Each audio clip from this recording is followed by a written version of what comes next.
Hello everyone, I'm Bhupendra. I'm a postdoctoral teacher at CISPA. Today I'll be presenting our work on Imitation game, exploring brand impersonation attacks on social media platforms. This is a joint work from CISPA with University of Genoma, Texas A&M Corpus Christi, and PayPal. Let's begin. Our motivation on brand impersonation on social media platforms got from two perspectives. The first perspective being brand offering customer support via social media platforms.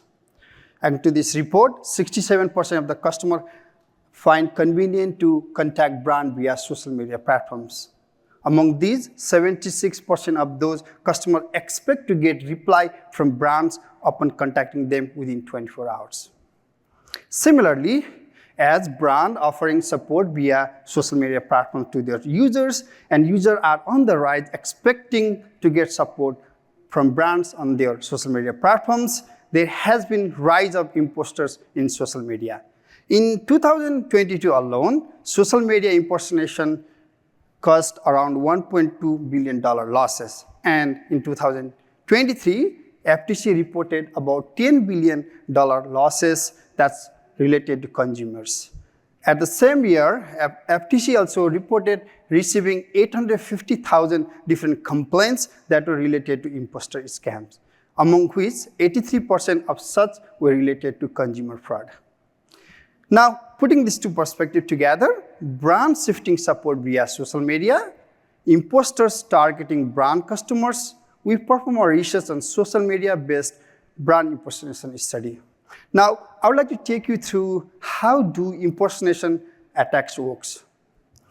Attackers create impersonating account targeting brands on social media platforms. Let's take an example here. On your right side, you would see a Apple support 2023.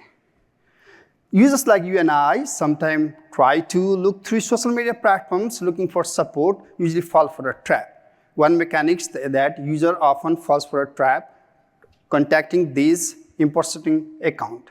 At the same time, second mechanics would be sometimes users ask for a support via post saying that, hey, I need help to my accounts. How can I actually get help? Upon such, scammers try to contact to the users via some forms of mechanics such as post or direct messages. Now, this is a simple example of impersonation and it goes more than this. I would like to take you through the system setup. How did we actually come up with finding impersonating accounts? Our design started with selecting top 10,000 domains where we curated the interest of the brands. This includes such as Amazon, PayPal, Google, Apple, and others. After selecting the brands with the targeted brands that we are in interest to impersonating, then we perform a search through social media platforms such as X, formerly known as Twitter, Instagram, YouTube, and Telegram. We perform a curation of such data collected that ties toward the impersonation. These impersonation filtering are based on the pre-processing and squatting methodology. And finally, we perform tracking and analysis of such data where we provide modus operandi as well as other insight related to scammers, their payment methods such as PayPal, links, and other metrics. Now, I'd like to take you through how did we come up with the brand selection. Initially, like as I mentioned, I started with 10,000 domains, where after actually with those curated based on the web categories. For the web category, we try to focus on the consumer and the e-commerce related, and some of the security report based on the APWG, Microsoft report, and others, we try to find the targets that the fraudster typically go for this brand. Based on those, we categorize those brands that are related to the consumers and the fraud target about 2,800. Now, after that, what we did was we curated the search keyword so that we can find related brands. For this, we use a brand name such as Amazon, Netflix, PayPal, and others. We also compile via fraudster popular keyword based on two mechanics, such as the use of a word that likely is targeted based on the brands, such as reverse, recover, hack, and others. By using such concatenation, we perform an API search to multiple social media platforms and collected 1.3 million accounts that are related to 2,800 brands. Now, I'd like to take you on the top one, which is X. where we collected most of the account, 1.2 million accounts related to 2,800 brands, and the lowest being from the YouTube, 27,000 accounts related to 1,700 brands. For the data filtration, we perform various steps. These steps include such as removing invalid accounts upon querying the accounts, such as some of the accounts were not alive, we remove such accounts. Verified accounts are such accounts where a given social media platform would reveal as these accounts are being verified, having a label. And the official accounts are such accounts where we targeted to find the top 1 million domains where their affiliated social media accounts are, and we try to subtract from any of those search results that were related to top 1 million accounts. And brand subsidiary are such accounts which are related to the brands as a subsidiary. And finally, we remove any accounts that were not related to the brand as well by looking at their naming conventions and others. And finally, we perform the squatting techniques, username squatting, and found about 349,000 accounts related or targeted to 2,800 brands. Now, in interest of time, I would like to take you only to the few of the findings related to squatting results, attack categories, scam validations, recommendation, and would like to request you to further check our paper for additional information if this interests you. As part of squatting, one of the mechanics that we tried is a combo squatting. As you may know, squatting on the combo squatting is basically a usage where the scammers would try to use random digits, append such as PayPal 409, multiple word concatenation such as Apple Help Text Now, alphanumeric, or combination of all three techniques. And this is an example of combo squatting. As a key result, this being the most prevalent, and 98% of the accounts targeted 92% of the brands. Type A squatting, as by the name itself, type A squatting is a technique where squatters try to add a single character such as prefix or suffix, and or use a mechanic such as omission or replacement. This is an example of a type A squatter on the PayPal. As a part of key result, we saw that this being the second most prevalent method, 2.42% of the account that targeted 55% of the brands.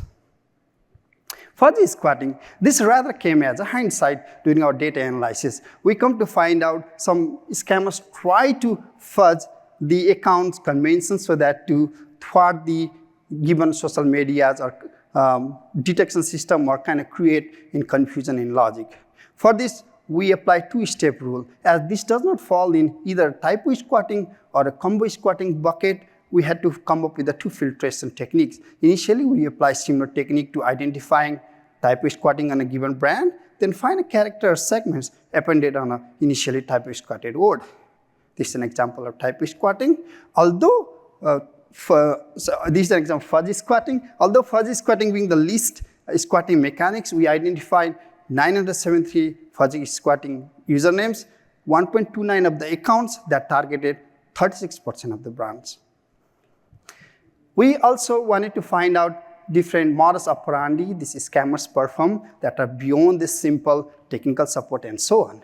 So what we did, we clustered these posts and identified 10 prominent attack categories such as free giveaways, fundraiser, fake technical, third-party representative, advertisement booster, fake recruitment, fake discount and gift cards, brand union, fan page, and sales training and leadership.